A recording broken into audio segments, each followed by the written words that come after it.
Très chers amis, pasteurs, les anciens des églises, serviteurs de Dieu, ou tout autre ministère travaillant pour le royaume de Dieu. Je vous souhaite la bienvenue et bien sûr merci d'être connectés avec nous aujourd'hui.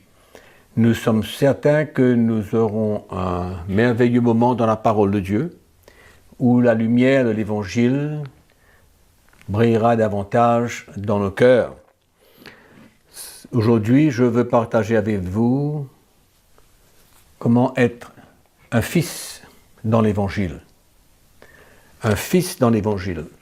Si nous étudions bien le Nouveau Testament, nous verrons qu'il y a deux types de fils en tant que chrétiens.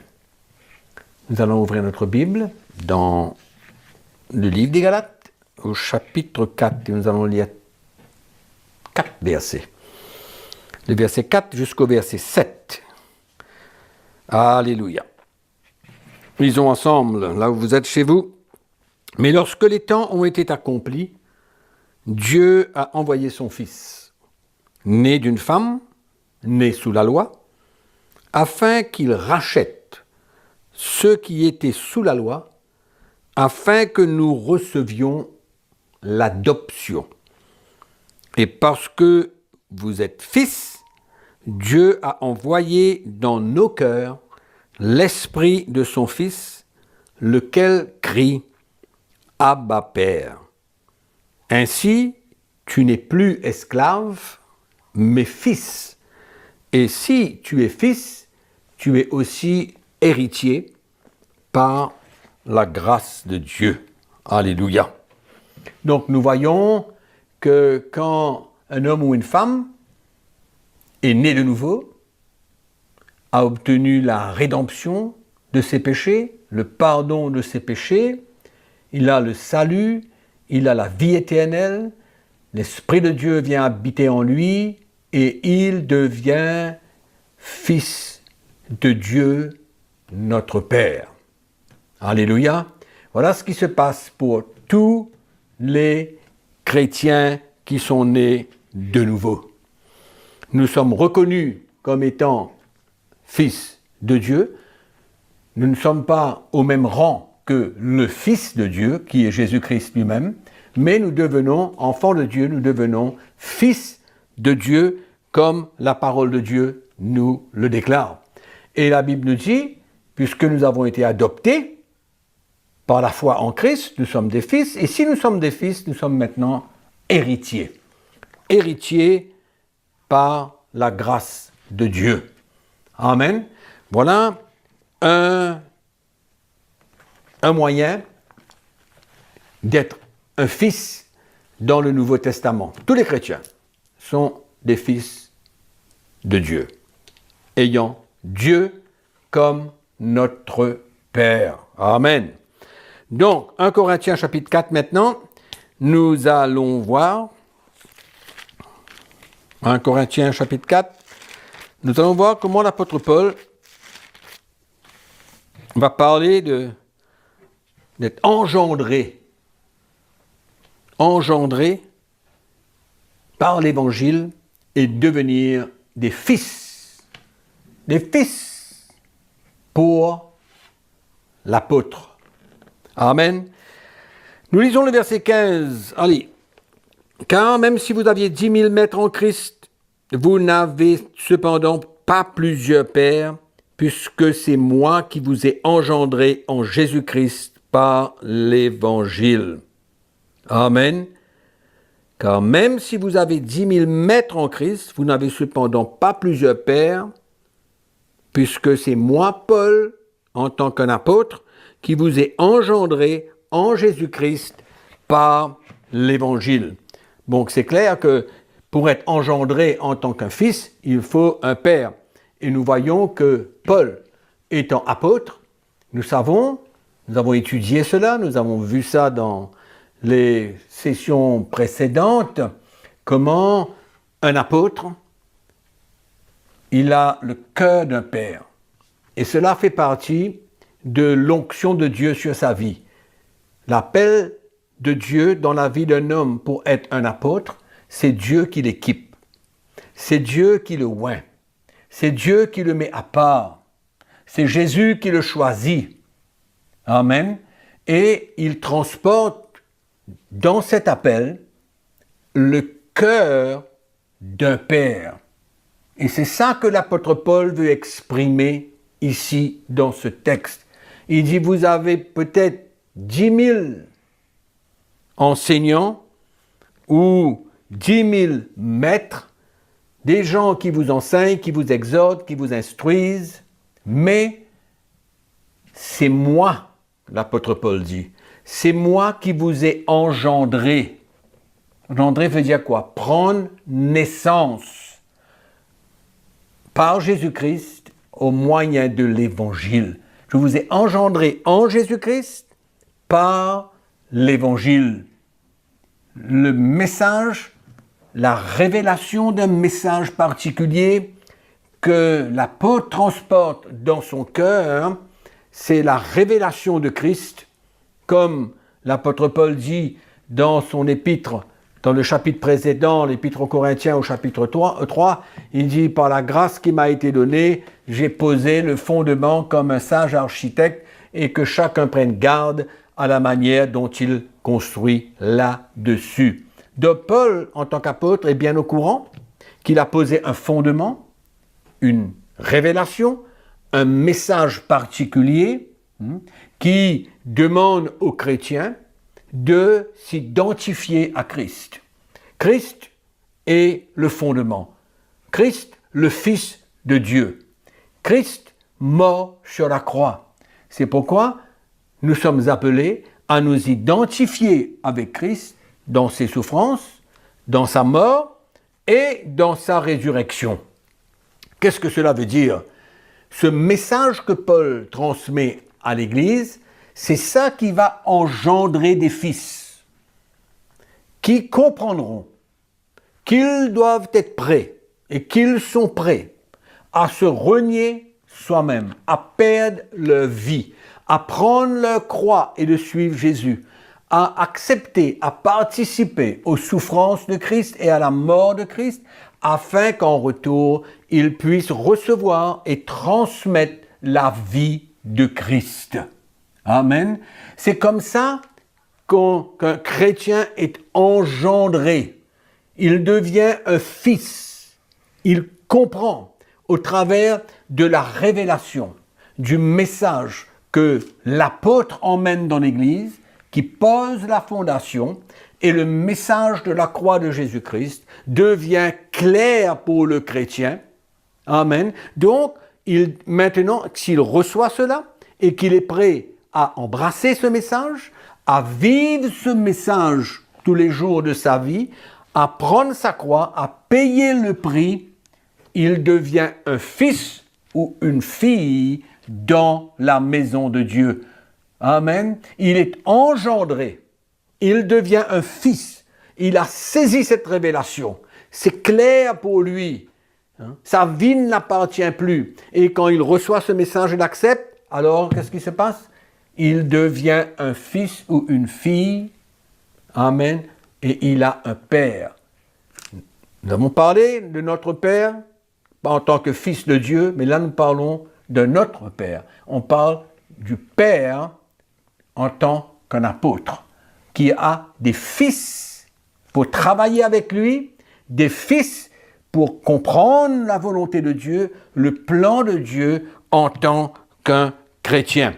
Amen. Donc, qu'est-ce que Paul est en train de dire, comme il y a beaucoup de chrétiens qui croient, même des pasteurs qui croient que parce qu'ils ont emmené quelqu'un au Seigneur, il est le père de ce chrétien. Et même, il y a des chrétiens qui pensent que parce que telle ou telle personne l'a emmené à Christ, et cette personne devient son père. Non, ce n'est pas du tout ce que la parole de Dieu nous enseigne. La parole de Dieu est claire.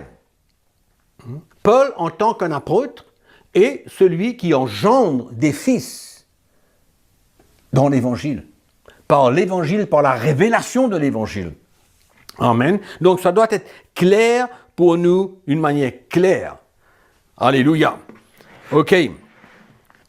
Donc, qu'est-ce que nous voyons au verset 15? Paul s'adresse à qui? À toute l'Église. Il ne s'adresse pas à une seule personne. Il ne s'adresse pas à une catégorie de frères ou de sœurs. Il s'adresse à toute l'Église. Aux Corinthiens, il a dit. Il parle aux Corinthiens. Donc, tous les chrétiens sont appelés à devenir fils, c'est-à-dire de comprendre, de vivre la révélation de ce message de la croix de Jésus-Christ. Tous les chrétiens sont appelés à être des fils. La seule différence, maintenant, c'est en ce qui concerne les serviteurs de Dieu, les pasteurs, ceux qui prêchent l'Évangile. Amen. Tous les ministères. Paul avait beaucoup de fils. Il avait une équipe de serviteurs de Dieu, une équipe de ministères qui travaillaient avec lui, qui étaient des compagnons d'œuvre, qui étaient des soldats, des associés dans l'Évangile, et ils étaient des fils. Et Paul avait une grande confiance en chacun d'eux. Voyons dans 1 Corinthiens, on vient de lire tout à l'heure, mais on lit le verset 17, qui dit, 1 Corinthiens chapitre 4, « Pour cela je vous ai envoyé Timothée, qui est mon enfant bien-aimé, mon enfant, mon fils bien-aimé, dans le Seigneur. Il vous rappellera quelles sont mes voies en Christ, quelle est la manière dont j'enseigne partout dans toutes les églises. » Qu'est-ce que nous voyons ici, Timothée représente? Il représente l'évangile qu'il a reçu. Il représente la révélation de l'évangile qu'il a reçu. Qu'est-ce que l'apôtre Paul dit ici? Il va vous rappeler la manière que j'enseigne dans toutes les églises. Amen. Timothée n'avait pas un message à lui-même. Il venait pour représenter l'évangile qu'il avait reçu, par lequel il était engendré. Le ministère apostolique l'avait engendré. Il était devenu un fils de l'apôtre Paul, un fils dans la foi. Et Paul avait cette équipe autour de lui, extraordinaire, beaucoup d'hommes, de serviteurs de Dieu qui travaillaient avec lui. Pourquoi? Ils étaient devenus des fils. Donc, pour les pasteurs, il y a une étape, la même étape que pour les chrétiens, mais la seule différence que pour eux maintenant, puisqu'ils sont appelés de Dieu pour prêcher l'Évangile, non seulement qu'ils vont accepter de vivre le message de la croix de Jésus-Christ, comme nous avons vu tout à l'heure pour le chrétien, afin qu'il devienne un fils, mais maintenant, le serviteur de Dieu, le pasteur, l'ancien, qu'importe, l'évangéliste ou l'enseignant, qu'importe. Non seulement qu'il est un fils, maintenant qu'il a reçu cet évangile et qu'il est prêt à le vivre, il va le prêcher, il va l'annoncer. Il va l'annoncer et il va le défendre. Ça va devenir une partie de lui-même. Et c'est comme cela qu'il va maintenant devenir un membre, si on peut dire ainsi, de l'équipe apostolique, de cette équipe qui travaille avec les apôtres. Toutes sortes de ministères, apôtres, prophètes, évangélistes, pasteurs, enseignants, les anciens de toutes les églises, tous ces ministères-là ensemble forment une équipe. Mais faut-il qu'ils soient tous des fils, qu'ils soient tous engendrés dans l'Évangile et que ce message de la croix soit clair à leur cœur. Amen. C'est pourquoi Paul avait une grande confiance dans Timothée. Pour Paul, et Timothée chapitre 3. Allons lire 1 Timothée chapitre 3. Alléluia. Paul avait une grande confiance en Timothée. Et il pouvait le confier beaucoup de choses. Le père peut confier à son fils beaucoup de choses. Amen. Parce que le fils va représenter le message de son père. Alléluia. Celui qui transmet le message. 1 Timothée chapitre 3, nous lisons le verset 14. Je t'écris ces choses, Paul à Timothée, avec l'espérance d'aller bientôt vers toi. Mais, si je tarde, tu sauras comment il faut se conduire dans la maison de Dieu, qui est l'église du Dieu vivant, la colonne et l'appui de la vérité. Amen. Et Paul avait certainement instruit Timothée dans beaucoup de choses. Et il avait une telle confiance en lui qu'il était prêt à lui confier des grosses responsabilités. Tu sauras comment il faut se conduire dans la maison de Dieu. Tu sauras comment transmettre le message au peuple de Dieu. Quoi les instruire? Tu sauras. Tu les instruiras comment il faut se conduire dans la maison de Dieu. Amen. Donc, le Fils est envoyé pour représenter. Et c'est ça qu'il faut bien comprendre aujourd'hui. Il y a tellement de ministères indépendants, surtout les pasteurs, même des évangélistes, même des prophètes. Ils travaillent pour eux-mêmes, ils ont leur propre message, ils disent ce qu'ils veulent, ils ne forment pas partie d'une équipe, ils ne sont pas soumis à personne, ils sont des orphelins et ils font ce qu'ils veulent. Et ça, c'est en train d'emmener une grande confusion au sein de l'Église de Jésus-Christ. Le peuple de Dieu est confus par toutes sortes de ministères qui s'envoient eux-mêmes. Ils ne sont pas des fils. Ils n'ont aucun compte à rendre à personne. Ils sont leurs propres chefs. Ils parlent selon leur propre chef, ce qu'ils veulent. C'est comme ça qu'il y a des fausses doctrines dans l'Église aujourd'hui. C'est pourquoi tous les pasteurs, serviteurs de Dieu, les anciens des églises doivent former partie d'une équipe apostolique. Et pour cela, nous avons vu comment devenir un fils. Nous n'allons pas nous répéter, mais nous avons vu comment devenir un fils. Et c'est là le point capital. Timothée était un fils. Paul a confié de grandes responsabilités et il représentait l'évangile qu'il avait reçu. Il était soumis à l'apôtre Paul et il était prêt à faire tout ce qu'on lui demanderait. Alléluia. C'est ça l'évangile. C'est écrit. Donc, on ne peut pas juste inventer quoi que ce soit d'autre. Philippiens chapitre 2. On va parler de Timothée encore.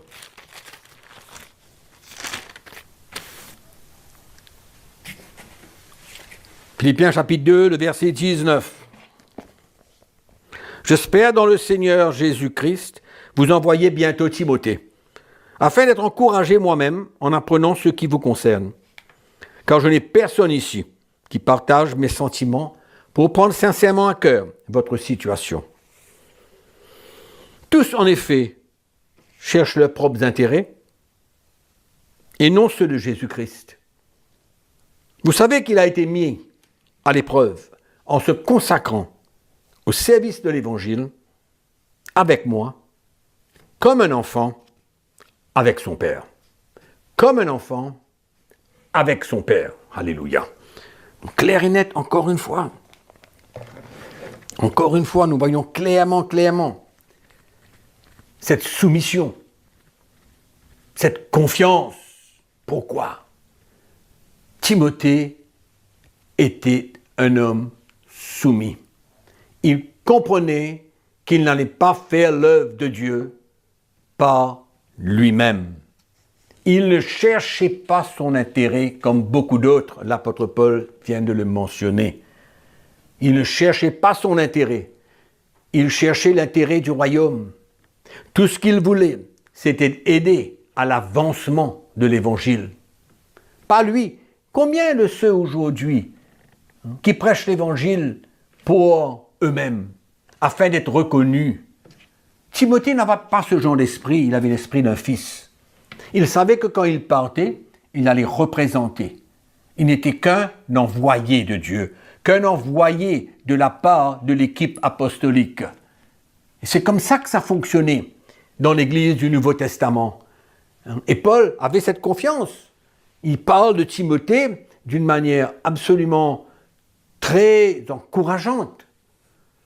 Et je crois que tous les pasteurs, les serviteurs de Dieu, les anciens des églises, doivent avoir cette même attitude de cœur. Timothée savait qu'il formait partie d'une équipe. Ce n'est pas parce que Paul l'a envoyé qu'il allait faire ce qu'il voulait. Non, un fils représente. Un fils représente. Extraordinaire. Et c'est tellement important pour nous de comprendre cela. C'est pourquoi quand nous recevons le message de la croix de Jésus-Christ que nous avons partagé depuis quelques semaines, quand vous embrassez ce message et que vous êtes prêt à le vivre, ben maintenant, il faut arriver à avoir un cœur qui se soumet, qui soumet le ministère, qui soumet sa vie à Christ, bien sûr, à Christ, mais en même temps au ministère apostolique et l'équipe apostolique qui est formée de tous les ministères, qui est formée des anciens des églises et beaucoup de serviteurs de Dieu. Donc, on est un fils, mais on n'est pas un fils indépendant. On est un fils dans l'équipe. C'est ça qui est important. Et c'est ça que Dieu appelle les hommes aujourd'hui dans ces derniers temps. Il appelle les hommes à devenir des fils parce qu'il y a tellement d'orphelins dans l'Église du Seigneur aujourd'hui. L'épître de Paul à Tite, au chapitre 1er, nous allons lire 2 versets. Premièrement, pour montrer que Tite était un enfant légitime, un vrai fils. Légitime, un vrai fils. Il ne s'appelait pas un fils, il était un fils. Au verset 4, « À Tite, mon enfant légitime, en notre commune foi, que la grâce et la paix te soient données de la part de Dieu, le Père et de Jésus-Christ, notre Seigneur. Je t'ai laissé en Crète, afin que tu mettes en ordre ce qui reste à régler, et que selon mes instructions, tu établisses tes anciens dans chaque ville. Selon mes instructions. Est-ce que cela ne s'accorde pas avec ce que je viens de vous partager il y a quelques minutes? Oui. Tite, enfant légitime. Amen.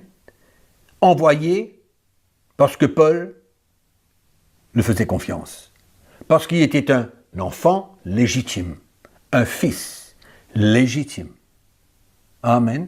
Et donc, c'est comme ça que ça opère. Et Paul lui a donné des responsabilités. Je te quitte là, afin que tu mettes en ordre ce qui reste à régler. Donc il allait représenter ce que Paul avait transmis pour l'Église. C'est extraordinaire de travailler comme ça. Travailler en équipe. Et l'équipe est formée des fils. Des fils. Alléluia. Paul connaissait sa vie. Paul savait ce qu'il transportait dans son cœur. Le même évangile. Pas un autre évangile, le même évangile. Le même esprit de l'évangile, le même cœur. Amen. Le même sentiment. Et c'est pourquoi Paul pouvait se confier, avoir confiance dans ses fils. 2 Corinthiens chapitre 8, verset 23. Vous allez retrouver ces choses-là partout dans les épîtres. Au verset 23, le chapitre 8, 2 Corinthiens. Ainsi, pour ce qui est de Tite, il est notre associé, notre compagnon d'œuvre auprès de vous, et pour ce qui est de nos frères, ils sont les envoyés des églises, la gloire de Christ. Amen. Donc nous voyons clairement ici encore, Paul va décrire la vie de Tite comme un fils, quelqu'un qui travaille avec lui, qui est son associé dans l'œuvre de Dieu. Travailler d'un commun accord. Ils avaient le même but. Amen. Et quand chacun fait sa part, c'est comme ça que l'Église du Seigneur est construite. Différents ministères, différents fils dans l'Évangile. Alléluia. Et Philippiens chapitre 2, verset 25. Rapidement, Philippiens chapitre 2, verset 25. J'ai estimé nécessaire de vous envoyer mon frère Épaphrodite, mon compagnon d'œuvre et de combat. par qui vous m'avez fait parvenir de quoi pourvoir à mes besoins, etc. Voilà notre fils dans l'Évangile. Voilà notre fils de l'apôtre Paul. Amen. Il a envoyé Épaphrodite pour faire l'œuvre du ministère, pour un but, pour une raison, pour une mission. Il pouvait vraiment le faire confiance. C'était un travail d'équipe. Et Épaphrodite était aussi membre de cette équipe apostolique, en soumission les uns les autres et en soumission avec cette autorité apostolique et cette autorité de l'équipe apostolique. Actes chapitre 20. Actes chapitre 20. Nous voyons ici l'apôtre Paul qui va faire appeler les chrétiens de l'église d'Éphèse. Au verset 17, cependant de Milet, Paul envoya chercher à Éphèse des anciens de l'église, l'autorité de l'église locale d'Éphèse. Paul avait une relation avec eux, une relation de père et de fils. Alléluia. Et Paul, quand il les a appelés, toute cette équipe d'anciens, ils ne se sont pas demandé pourquoi, ils ne se sont pas posé de questions, mais étant fils de l'apôtre Paul, ils se sont soumis à cette demande, ils ont accepté d'aller rejoindre Paul à Milet, et afin que Paul puisse leur transmettre ce que Dieu avait mis sur son cœur pour les prévenir des dangers qu'il y avait dans l'Église, des dangers à venir. Amen. Donc c'était une relation de l'esprit. Alors, un petit point que je voudrais vous dire, verset 36. Après avoir ainsi parlé, il se mit à genoux et il pria avec eux tous. Et tous fondirent en larmes, et se jetant au cou de Paul, il l'embrassait, affligé surtout de ce qu'il avait dit, qu'il ne verrait plus son visage. Nous voyons ici une relation spirituelle. Amen. C'était un lien spirituel entre Paul l'apôtre et les fils, les anciens de l'église locale d'Éphèse. C'est comme ça que ça doit œuvrer, c'est comme ça que ça doit se faire, et c'est merveilleux de voir comment l'église du Seigneur est construite de cette manière. Et donc nous voyons que chaque pasteur doit pouvoir ressentir, reconnaître le différent ministère. Et quand l'évangile est annoncé et qu'ils reçoivent ce message, c'est une question que l'Esprit de Dieu lui-même fait ressentir, fait reconnaître dans le cœur des pasteurs cette autorité apostolique, ce cœur de père pour eux. Et c'est comme ça que la relation va se construire et qu'ils vont commencer à travailler ensemble. Pour cela, il faut que cette équipe apostolique ressente que ce pasteur qui a saisi l'évangile est prêt à donner sa vie, est prêt à perdre sa vie, est prêt à vivre l'évangile, est prêt à l'annoncer, est prêt à le défendre. À ce moment-là, un témoignage commun ouvre la porte pour que ce frère, ce pasteur, ou qu'importe le ministère, puisse entrer dans l'équipe et servir le Seigneur ensemble. Prêt à soumettre sa vie, prêt à obéir, prêt à donner sa vie pour l'évangile. Travailler pour l'avancement du royaume de Dieu. Donc, pour terminer, aujourd'hui, il y a trop de pasteurs orphelins qui sont indépendants, qui n'ont pas de père, qui ne savent pas où aller, qui cherchent ce qu'on appelle souvent en Afrique des mentors, mais premièrement le mot mentor n'existe pas, c'est le mot père peut-être qu'ils veulent dire, mais encore une fois, ce n'est pas un instructeur, ce n'est pas un maître qui enseigne la parole de Dieu, mais c'est l'onction apostolique qui emmène cette relation de père et de fils. Amen. Je vous remercie d'avoir été à l'écoute et en attendant de vous revoir la semaine prochaine, je vous souhaite bon courage, bonne continuation, que le Seigneur et sa grâce soient avec vous et n'oubliez pas que je vous aime.